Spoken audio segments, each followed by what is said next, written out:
Multi-awarded veteran actress na si Jacqueline Jose, pumanaw na sa edad na 59. Sa ulat, natagpuan ang wala ng buhay na aktres sa kanyang tirahan sa Quezon City.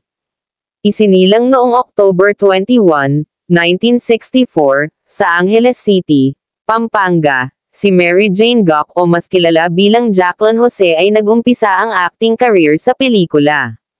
Nakatrabaho na niya ang icon sa industriya katulad ni Lino Brocka at Chito Rono.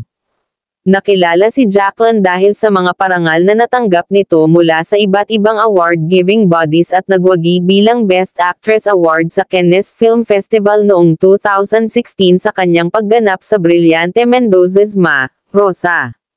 Rest in peace, Miss Jacqueline Jose.